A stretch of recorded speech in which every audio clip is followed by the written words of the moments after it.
اللہ کی قسم ہے،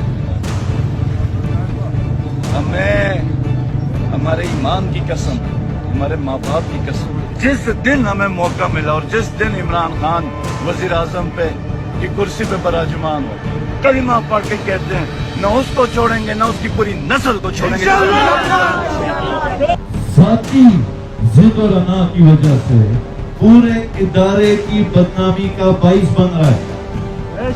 چیف الیکشن کمشنر فرد واحد ہے، لیکن پورے الیکشن سسٹم کے لیے بدنامی کا اور شرمندگی کا باعث ہے۔ اسی طرح ایک اور دو انڈیویجولز ہیں، وہ اپنی پوری سروس اور پورے اداروں کے لیے شرمندگی کا باعث ہے، بدنامی کا باعث ہے۔ انسداد دہشت گردی عدالت گلگت نے سابق وزیر اعلیٰ گلگت بلتستان خالد خورشید کو سزا سناتے ہوئے 34 سال قید اور 6 لاکھ جرمانہ عائد کر دیا۔ انسداد دہشت گردی کورٹ کے جج رحمت شاہ نے سابق وزیر اعلیٰ اور پی ٹی آئی کے رہنما خالد خورشید کے خلاف درج مقدمے کا فیصلہ سنا دیا۔ عدالت نے ڈی جی نادرا کو شناختی کارڈ بلاک کرنے کی ہدایت کر دی۔